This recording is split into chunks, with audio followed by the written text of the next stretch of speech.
I have the privilege to be the last speaker of the entire summit, and I know we're running a little bit late, so I'm going to try not to make it too long. I'll just talk fast. I can't take my slides out now. So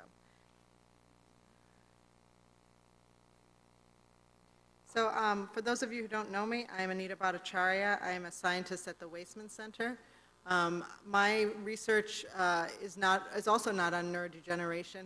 My research is focused on neurodevelopment, and so I use human stem cells to study the pathology of specific developmental disorders, one of which is Down syndrome, which is what I'm going to tell you about today.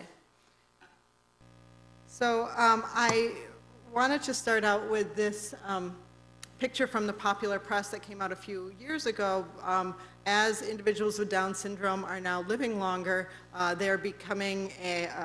people are becoming aware that they may be a potential population to study aging phenotypes, and so that's what I'm going to tell you a little bit more about today. So I have two goals in my talk. One is to introduce Down syndrome as a potential model to help us understand aging and potentially Alzheimer's disease, and I know Dr. Buccolini brought up this a little bit. I'm going to give you a little more detail. And I'm also then going to provide some examples of how we're using the human iPS cells to study both development and how we can use it to study degeneration in this disorder. So everyone knows about Down syndrome, but really people don't know a lot about Down syndrome. It's the most common genetic form of intellectual disability. It's very common.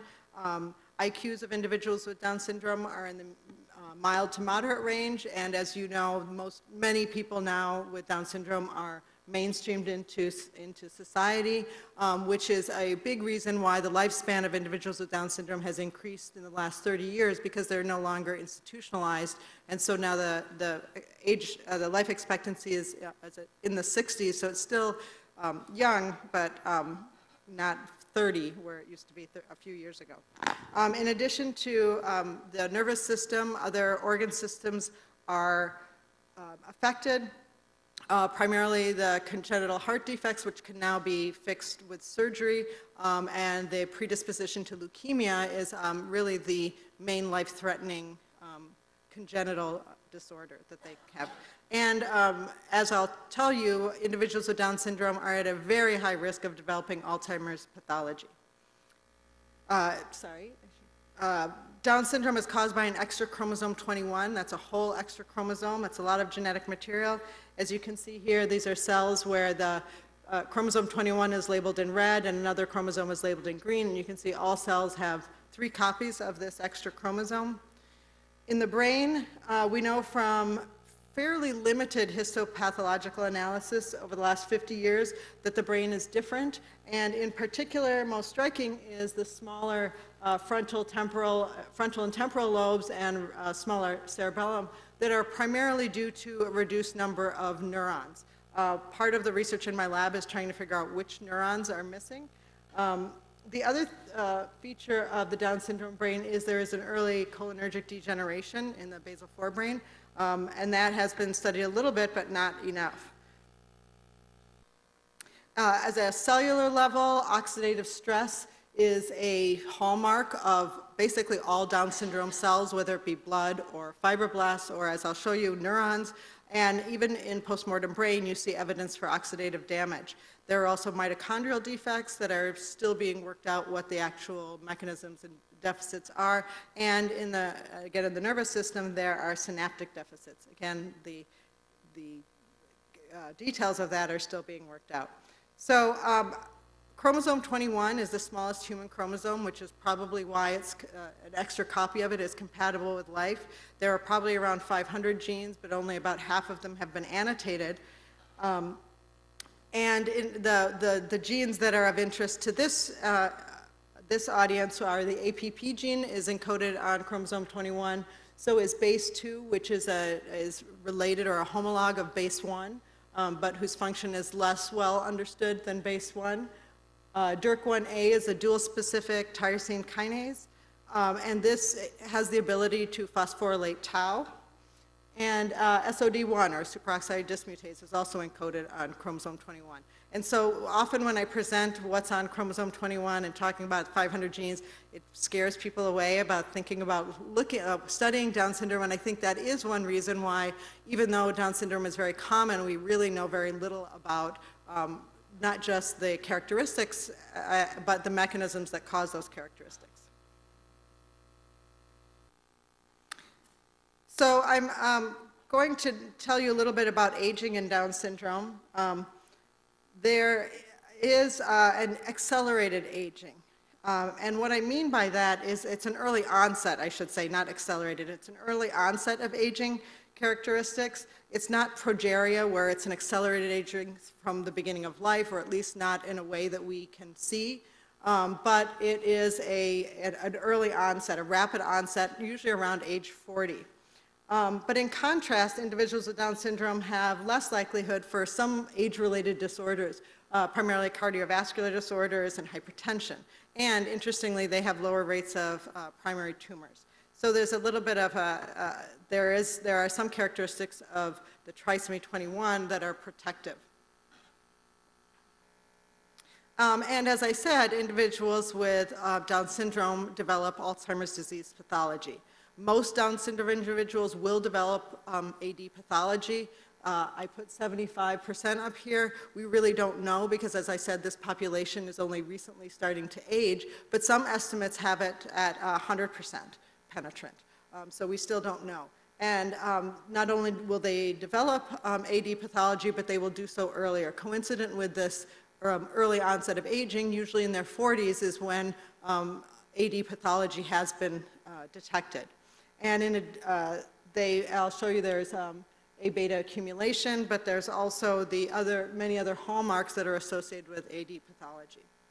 However, one thing I will tell you a little bit about is that although there is this early aging onset and an early AD pathology, the individuals who have this pathology, it's thought, don't necessarily have the dementia that you would expect from the pathology that they have. And I'll come to that a little bit more later.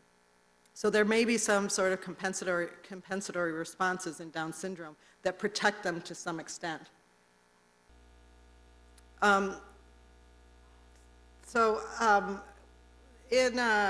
some studies that were done here primarily in Brad Christian's lab with collaboration with many of the people in this audience at the ADRC, there have been studies done to do imaging on Down syndrome individuals at this age where we think they may be aging and may be developing the pathology. And what has been found, I'm not going to show you the images, but what has been found is that in these Down syndrome adults, so starting around age 30 or 35, that have been diagnosed as no cognitive impairment other than the normal cognitive impairment that you see in Down syndrome. And I should point out this requires some specialized kind of assessment that cannot be done in just a normal clinic, and has been done primarily by Segan Hartley, who is a clinical psychologist who works primarily with Down syndrome individuals. So the behavioral tests have to be designed in a way to be able to see the difference between normal Down syndrome and additional cognitive impairment. And so based on the imaging studies with the Pittsburgh compound B to assess amyloid load, you see they saw amyloid deposition as early as age 35, but interestingly, usually not before. And the location of at least some of the initial amyloid is in the striatum, so the location may be a little bit different. And as I said, the amyloid deposition appears to occur before the cognitive impairment. So even though the pathology may be starting to be there, these individuals do not have additional impairment other than associated with their intellectual disability. And so the goal of this work was to try and separate the kind of normal aging from the Alzheimer's pathology. So from what I've told you so far, Down syndrome is this model, and I haven't showed you a lot of data, but I'm trying to summarize in my short time, is that in Down syndrome, when you have this trisomy of chromosome 21, you have many of these hallmark cellular pathogenesis that is associated with many neurodegenerative disorders, and specifically with Alzheimer's disease. And so it is a completely different way of looking at a different way of studying this disorder than, for instance, looking at a familial mutation in the APP gene. You're looking at everything all together, and you also have this, aging onset that is coincident with the Alzheimer's disease. And so it's thought that it's not just the beta amyloid, the fact that you have APP on chromosome 21 is not alone the driver of the neuropathology, but you have the oxidative damage, and you have some mitochondrial dysfunction that ultimately leads to neuronal dysfunction, neuronal death, and then dementia. So now I want to switch gears, and because I don't want to keep you too long, but I want to tell you how we're using the iPS cells to study Down syndrome, and how it can be used to study, how they can be used to study AD. And just to reiterate a little bit of what Dr. Zhang told you, is we can take patients with, in this case, Down syndrome. We take their fibroblasts, we convert them to induced pluripotent stem cells, and then differentiate them into the neurons that we are interested in, or in other cell types. And by doing this, we can either do disease modeling, we can do drug testing, we can do interventions. And again, in a disorder like Down syndrome, I think this is really critical, because the disorder cannot be easily modeled genetically in mice, because the genes on human chromosome 21 are scattered across 3 different chromosomes in mice. And although there are mouse models of Down syndrome, genetically they don't recapitulate the full, the full mutation, but also they, like many other animal models, do not recapitulate many of the phenotypes in Down syndrome. So work from Dr. Zhang's lab has shown again that we can take these induced pluripotent stem cells and differentiate them into all different kinds of neurons in the nervous system. Depending on where our target is, what kind of neuron we want to study, we can make different kinds of neurons. And so mostly what I'm going to show you is when we have been making forebrain cortical neurons or glutamatergic neurons, because we're interested in studying some of the intellectual disability. So we obtained fibroblasts from Down syndrome individuals, and we found that some of the fibroblasts that we have obtained were mosaic. That is, some of the cells had trisomy 21 and some didn't. This can happen in culture, but it can also happen when you have an individual who has what is called mosaic Down syndrome. And this is a rare disorder where only some of the cells in the body have the trisomy. And we've made them from both. So if we have these cells that are mosaic, again, you have some that are normal, some that are trisomy 21, and then we reprogram them into iPS cells, we can generate both iPS cells that have trisomy 21 and those that don't. And these are now from the same person, and so they really address the challenge of variability that Dr. Zhang was talking about. So we can differentiate these cells into cortical neurons with ease. At this point, we're now trying to see if we can make all different neuron types. If there is one type that we can't make, that maybe that will give us clues as to those are the cells that might be missing in the brain, but I'm not going to talk about that today. And when we look at the cellular deficits or the cellular phenotypes of these cells, we find 2 things. Again, we looked for what we hoped to see. And the first thing we saw was that in these neurons, so these are Down syndrome neurons, the blue are the nuclei, and we used an assay to measure oxidative stress in these neurons, and we found that our Down syndrome neurons had an increase in oxidative stress over baseline, which is shown here in this line. And there is variability between the different Down syndrome lines, but the oxidative stress is in these neurons without us giving them any sort of stressor. So they have this underlying oxidative stress. They also have changes in their mitochondrial membrane potential, again shown by another fluorescent marker in the Down syndrome cells. So, and that it's increased in all of our Down syndrome neurons. And so what this says is that these neurons, we really thought we were making them as nicely and happy as possible, but they have these intrinsic characteristics that are reminiscent of the neuropathology when we look in the brain. We then asked about their synaptic activity, how well did these neurons function, and we found that the control in Down syndrome, doing patch clamping electrophysiology, we found that the Down syndrome neurons are electrophysiologically active, but I hope you can see that they have a little bit less activity. And what we found is that fewer of the Down syndrome or trisomy 21 neurons had activity, and of those that did, the activity was less frequent. And so the way we thought of this was these neurons are a little bit quieter. And you could imagine that if these neurons are in a developing brain and they're not able to communicate as well with their neighboring neurons, that you may not make the correct connections when you need to.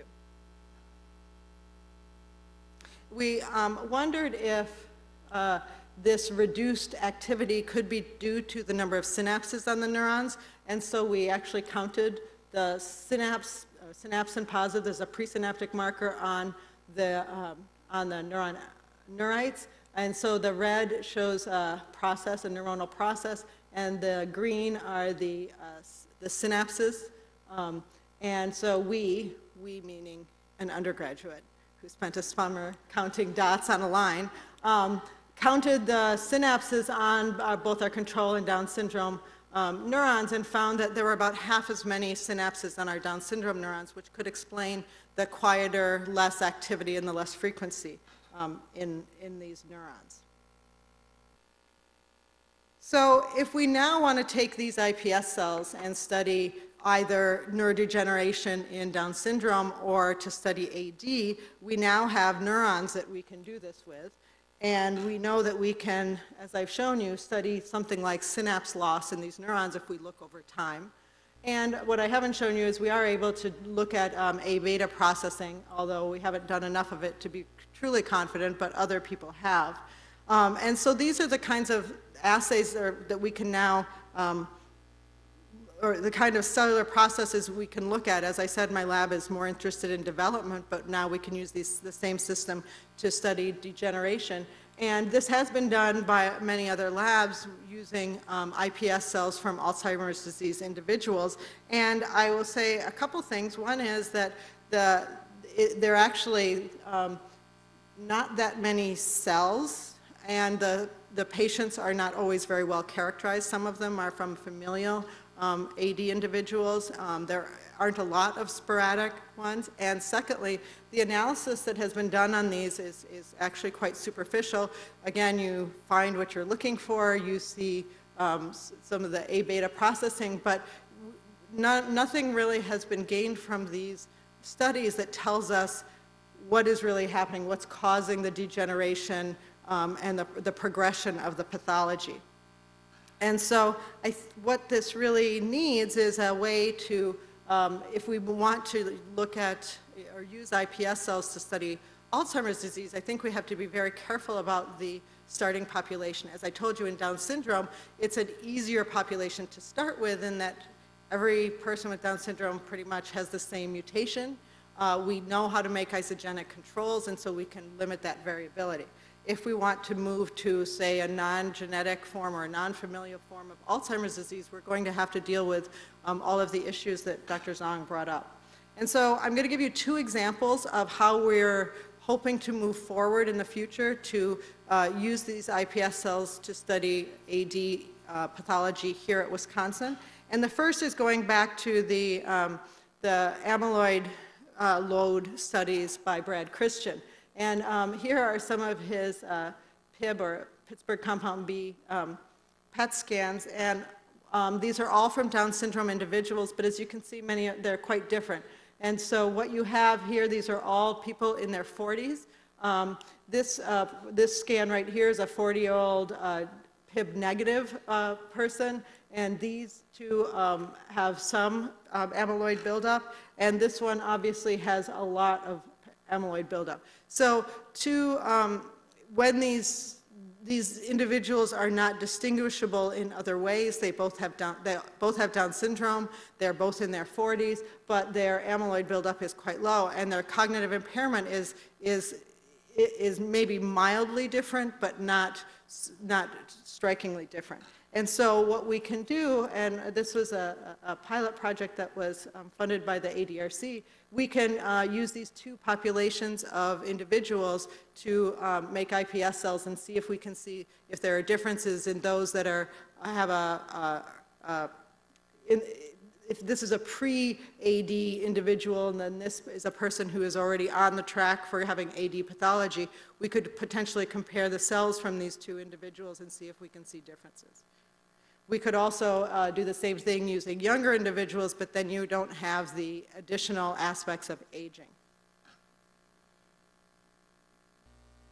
I'm just going to skip that, so sorry. And then the other thing that we are doing is in collaboration with the ADRC, with Sanjay and Sterling, is to really take advantage of the amazing cohort of AD individuals that the center here has and be able to define a very specific cohort of individuals with AD who are not any AD patient who comes in, but are very well characterized and have similar characteristics. And so this is using at least 3 risk factors, and the family history, the ApoE, and the CSF biomarkers, and to try and make iPS cells from individuals in the IMPACT study and then moving on to the RAP study. And so we hope in this way to be able to, again, start with individuals who may have less variability and who are at the early stages of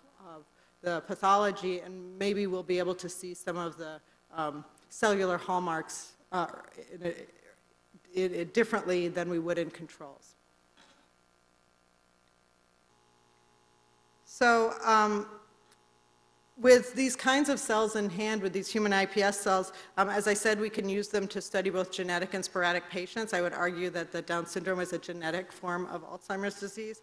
And by having cells in culture, as Dr. Zhang pointed out, there are a lot of different cellular processes that we can study in these cells, and we can study ones that we think there may be differences, like in APP processing, but there may also be things that we look at that we may not know what we're going to find, and that would be a way to discover new cellular processes.